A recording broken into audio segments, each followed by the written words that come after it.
Charles, a black cook who for 20 years helped Paula run her kitchens.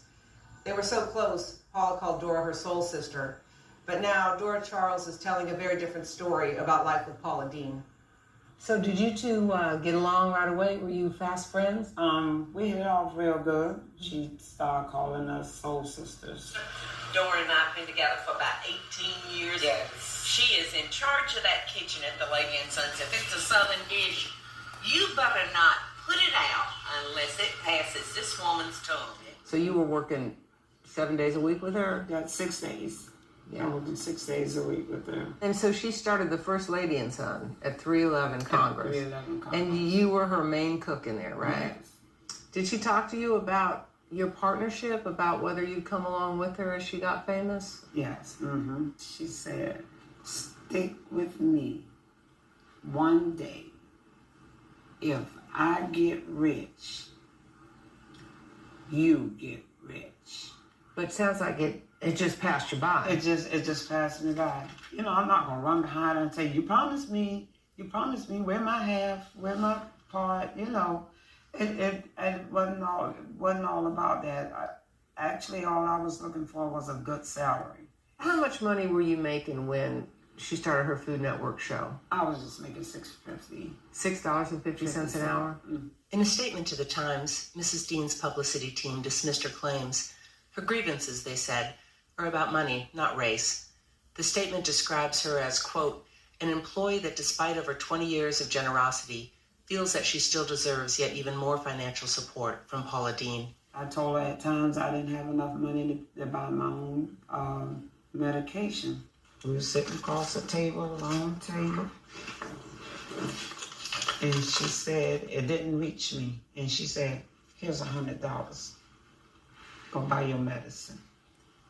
All the stories that we've heard about her wanting a plantation wedding that had black men dressed in suits, concerns about how she treated black employees, whether or not she used racial slurs. Do you feel all this is true? Yeah, she wanted Jello and I to dress like that as well. At the wedding? Mm-hmm. Do you feel like Paula Deen is racist in that way? I do. Have you ever heard Paula Deen use the N-word? I've heard her use the N-word. Why are you coming forward now to tell your story? Because they didn't give me what I deserve. They didn't give me nothing I deserve. Everything I got, I worked for it.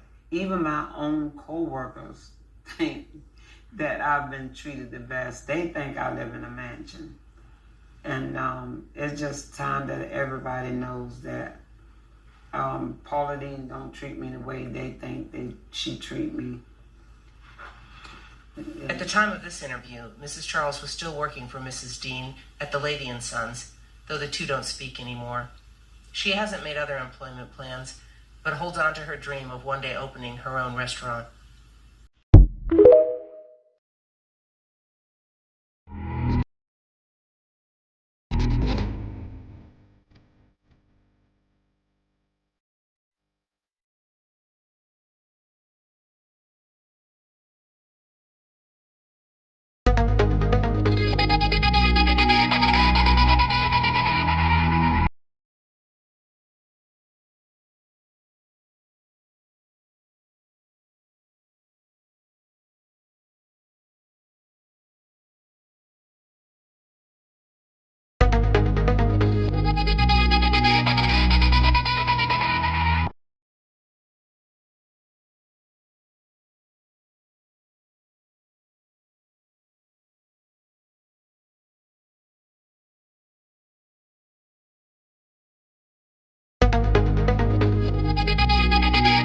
And she playing black. See, the good thing about Kamala, homie, is she watched black people. Because she's not black. She watched us from an Indian's household. Her Indian mother, Jamaican father who left, she was raised Indian with the red dot on her head. She watched us and went to school, so she learned how to act black. She learned how to look black and embrace the culture so she can be black. That's where she learned about civil rights at, because Indians don't have civil rights. They never fought that. She watched our people fight for civil rights. And she learned the game and went and married a Peckerwood, white boy, with white children. You think she know I struggle as a black woman? You think she know what you think she know what Julio Fulio mama going through? You think she know what it's like to go apply for food stamps, Section 8, enroll your kids in school and you ain't got nobody to help? She don't know that struggle. She was an Indian woman married to a white man. She don't know this struggle. They gave us this. Yo, happy Sunday. So I posted that video yesterday about the itchy scratchy and you always feeling like something's on you. And I'm surprised at the overwhelming response. That's how I knew, like, yo, I can't be the only one going through this. Let me just go ahead and say something, because when I tell you it's unnatural how much I'm feeling the sensation of scratching. Like, what is that? Something's on my head, or what's in my eye? And somebody made a comment in the, in the comments of that video. They said it started with their eyes itching a lot. And that's exactly where it started for me. It was mainly my eyelashes. So I would be scratching at my eyelashes and I'm like thinking like, okay, maybe it's allergies. Then I just started feeling it, just random places all over my body, something crawling on me. Somebody said it's mites. There's no tracks. There's no bite marks. It's literally nothing there. Anywhere that I feel the sensation on my body. 111 on the timer. So to the other empaths and, mystical people like us, if y'all can share more in depth what's happening. Like I said, Spirit told me it's us feeling the energetic field of the 888 portal. But if anybody else can, expound further on it, I think we all in my comments would greatly appreciate it. And I'll make sure I do at the video so y'all can get some more answers right along with me. All right. So, yeah. Happy Sunday. Take it easy. Relax. Get in the sun. The artificial sun. But, whatever. That's another question. What did China do with that artificial sun? They launched it, right? And then all of a sudden, we never heard about it. And now I'm hearing all these things about our sun is not the real sun anymore. And I'm like, 2 and 2 makes... All right, well, whatever. That's just a random thought. Okay, love y'all. Bye. Yeah, she took my picture. Ugly as I am. I don't care. I look like Angel Mom. You far from Angel Mom. Angel Bell. Happy birthday. Thank you. Her. Yeah, it's talking about it. Oh, look how bad I look. You look amazing and everybody's saying that. So you want your brows done on Sunday? Lord, I hate how low sold my hair. It's okay. You want your eyebrows done? You want your eyebrows done on Sunday? Yeah. Are what they call the titans that are locked within us. They call them demons. And we have 72 of those within us. These are 72 feminine energies. Once again, you're talking about an energy stronger than plasma energy. So you're going above quantum physics now. And these 72 energies are locked deep within us. These are titans, but the elite call them demons. And they trained us to call them demons. So that we look at them as a bad thing. But this is what they are attacking when they hitting you with the motherfucking VDOL, with the vax that thing up. You know what I'm saying? That's what you're doing. You're altering the genetics. You're altering the DEA, which they don't talk about. That's why you can't find it. You can't look up, you can't Google deoxyetheric acid. No fucking way, nigga. You ain't gonna find that except in medical books that are hidden in the Vatican.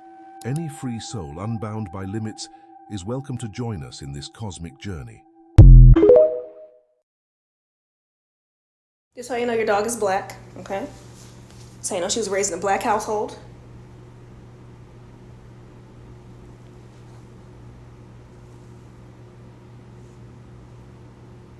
Oh, okay.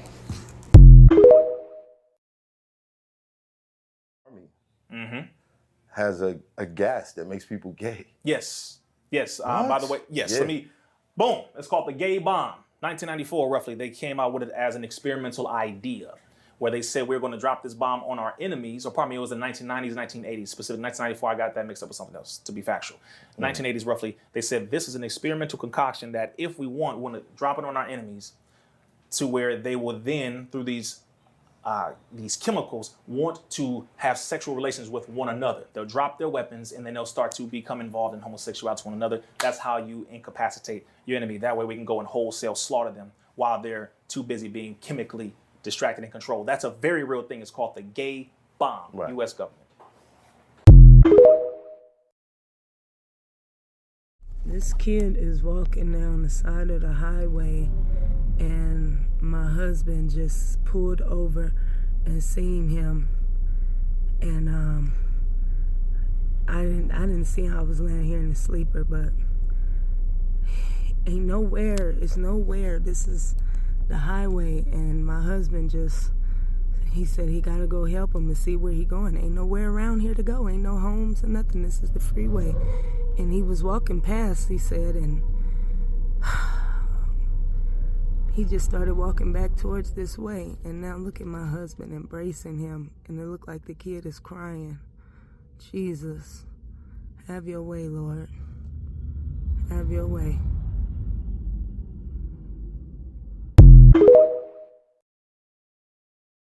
I told you in the map, we live inside the ice ring. Antarctica is the ice ring around. Okay, these ice walls are breaking down. You have us in the middle. There's an ice ring around us, which they tell us is Antarctica. All right, and then outside of that ring, you have more land and more of us. And then they have another ice ring around them. Okay, with more of us on that side. So we separated into three. But the gods and goddesses that are locked in the middle of the ice ring through ice walls, their ice wall, which separates us from them, is melting down. And it's going to melt down completely during the 8th. During this little 9-day war, everybody goes within and listen to the voices that we all know is there, but nobody likes to listen to. We'll go through that portal. We'll stay in that portal a lot longer. But if not, we'll only be in there 9 days. The Kundalini energy is rising on the planet, and we are going through the Lionsgate portal of Leo.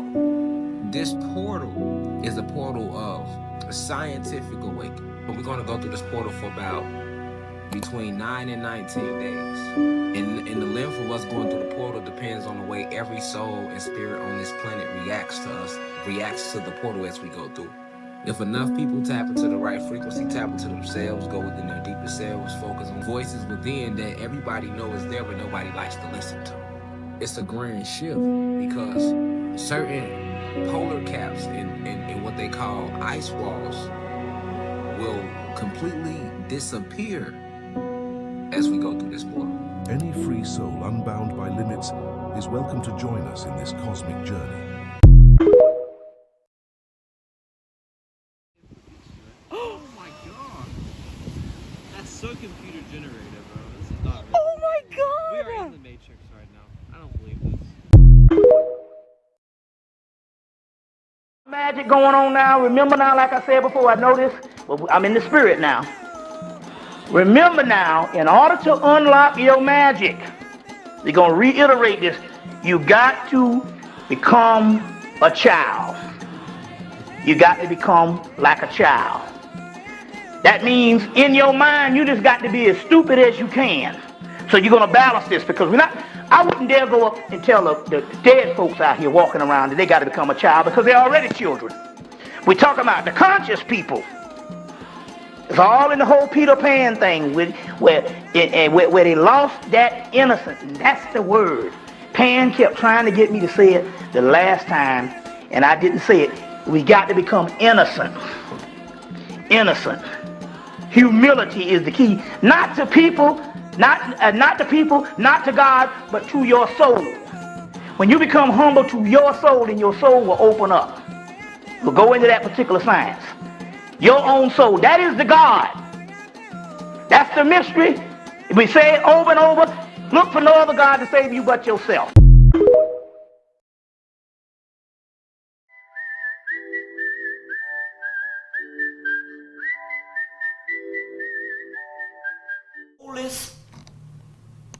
system of worship in the world is called Typhonianism. That's why you ain't heard about it. So you got all these other people talking about the older stuff, but the real stuff you ain't heard about. It's called Typhonianism, Ophidianism, and Draconianism. You heard the word?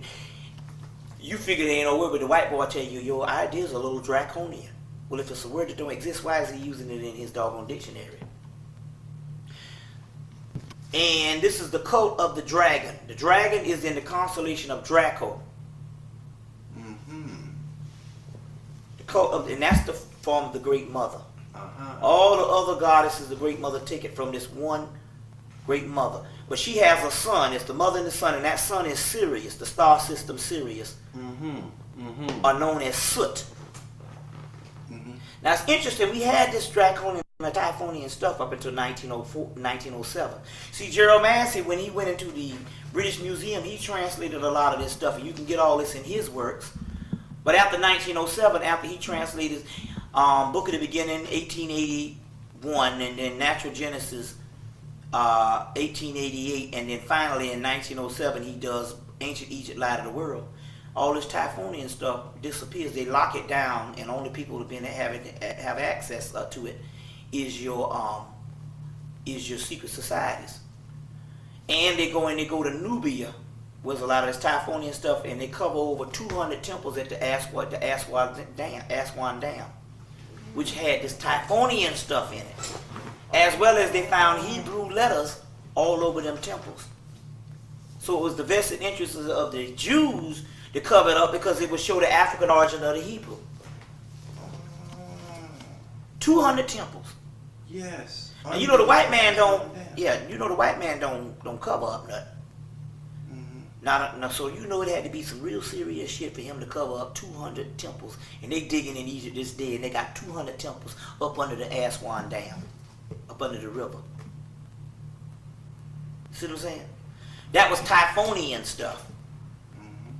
Now the Typhonian stuff of the Great Mother and the child developed, matured, and declined even before the first monumental phase of Egypt, where the big buildings of the dynastic Egypt. The dynastic group came in, which is your Ra worshippers and Osiris, and they replaced it, the Typhonian, and they wiped it from the monuments. And Osiris takes on the attribute of Soot, and Set becomes his nemesis, or he becomes his enemy. But Set is the oldest god in the world, and Typhonian's attributes before it comes Osiris attributes before there was Osiris used to belong to Set.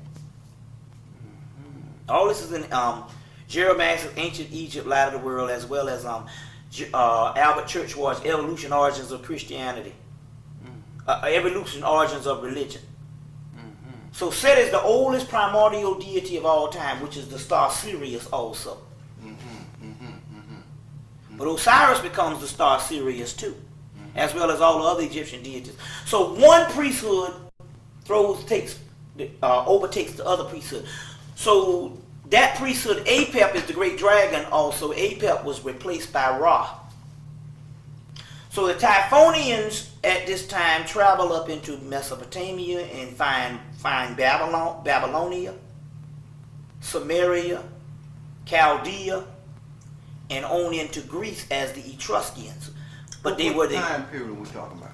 Oh man, we're talking about well, the Typhonians were basically your pre-dynastic time period, so it's before 3000 BC, about roughly. Well, Manetho says that there's 500 pharaohs in the dynastic period, which is 3,000 years, and there's 800 in the pre-dynastic, which was 5,000 years, and roughly he said we're talking about about 8,000 years. The pre-dynastic is the Typhonian. It's the Typhonian. Pre-dynastic. It's the pre-dynastic. So they travel up into Mesopotamia and all that, but they also, from Mesopotamia, they become the Phoenicians. Now these are still all black people right now. Ain't nothing never was nothing but black. These are the Phoenicians. And the Phoenicians traveled into Rome because the Phoenicians becomes Etruria, and Etruria becomes the Etruscans or the Trojans. You know, the Greek went to war with the Trojans. That's the later day Indo-Europeans going to war with the Trojans and wiped out those Etruscans. But the Etruscans find Rome and Greece, which I showed the picture. And they find Rome and Greece and establish the Greek language and the Latin language. And the first Greek mythology, Zeus and Apollo and Hercules, is a black mythology. It's just as valid. Now, Greek philosophy was stolen from Egypt years later. So don't mix up the time cycle. Greek mythology is black. Greek philosophy is plagiarized Egyptian philosophy. So don't do the time cycle. When I talk about Hercules and Zeus and Apollo and Perseus, that's black.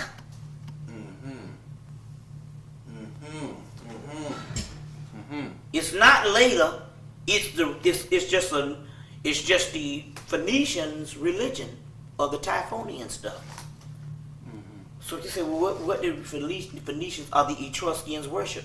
They had the religion of the whole Olympian deities of Greece, which the later Indo-Europeans come in and wipe them out and then take their shit. The beehive is different. But cooking the bees out the hive before they even get their wings is just insane. You gonna come with a motherfucking shishka bee. I'm tired of you niggas. I can't do it no more. If you were born in between the years of 1973 and 2003 AD, you could potentially be a golden child. You are an extraterrestrial. Not all, but after this video, you will know if you are one or not. The golden children were sent here by their oversouls to guide the steps of others into higher consciousness, both physically and spiritually. Through the frequency and the vibration of these golden children that are on this planet, humanity will experience a quantum leap in its evolutionary role. A lot of these children who were sent here on a special mission have severed their etheric link to the very oversouls that sent them due to family members and friends forcing them to be like everybody else at very young ages. A lot of y'all were born with very extraordinary supernatural qualities and gifts and were expressed at very young ages. And a lot of y'all golden children aren't even aware of who you are. You guys just feel incredibly strange and like you're not from this planet. You're always outcasted and everyone always hates on you everywhere you go. You always end up being a loner. But you like it that way because that's the only time where you can be yourself. But for those who were literally coached out of their own abilities and their own authenticity, don't even know how to be themselves, even when they're by themselves. A lot of you guys were born with the gift of clairvoyance, which is the ability to see interdimensionally through your third eye. A lot of you guys were born psychic, telepathic. A lot of you guys were born with master healing qualities. A lot of you guys were born reading very early, writing very early, being incredibly good at singing, writing poems. You guys are extremely creative. A lot of you guys have had an awareness of outer beings that no one seems to know anything about. Even when you can't physically see these beings, you feel their presence around you, but you ignore it all the time because people call you nuts and crazy. A lot of us have had to separate from others because people think we're mentally unbalanced and think we're crazy and strange and ostracize us because we stand out like a peacock. We are their way out. We're the answer to help them get to the fifth dimension, but they want to treat us like we're the problem. Don't believe me? Look at the statistics of children in early developmental stages from the years of 1973 to 2003 AD. Record-breaking studies will prove to you that those beings born between 1973 and 2003, not all of them were born with a different mind and body than everybody else. In 2003, it was discovered that 223 genes do not have the required predecessors on their family genomic evolutionary tree. Do you know what that means? Those 223 genes are the difference between a chimpanzee, a monkey, and a Homo sapien. We are truly extraterrestrials. We are different beings.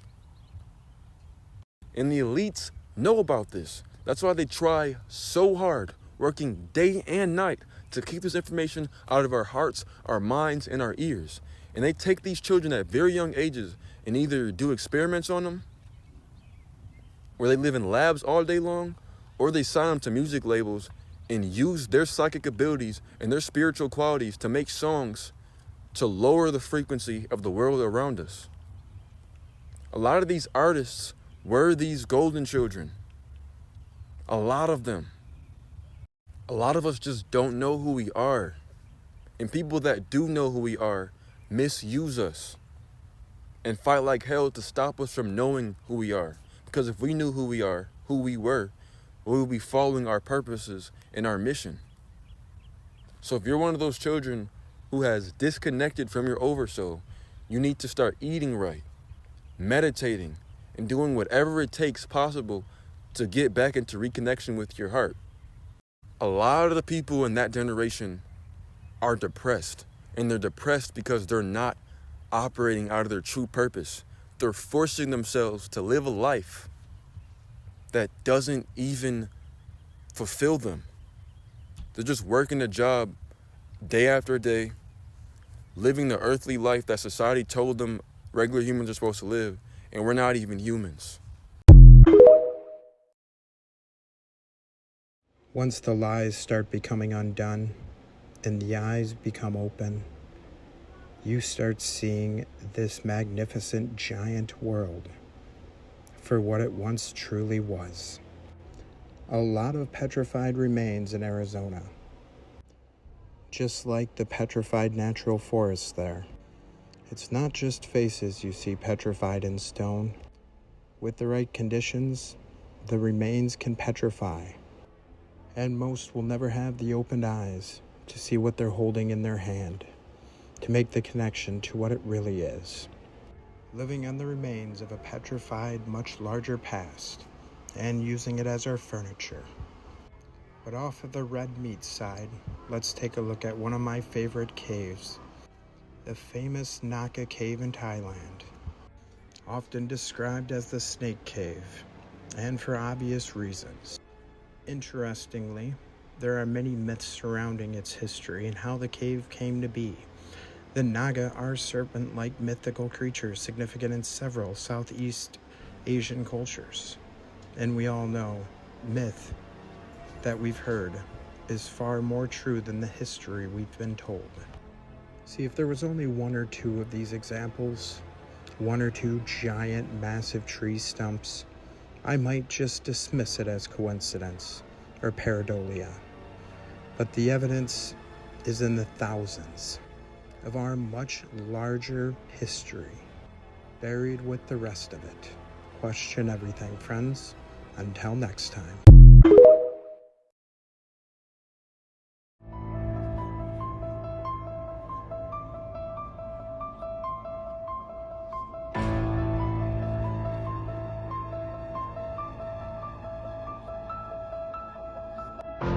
You didn't leave us. You're still here.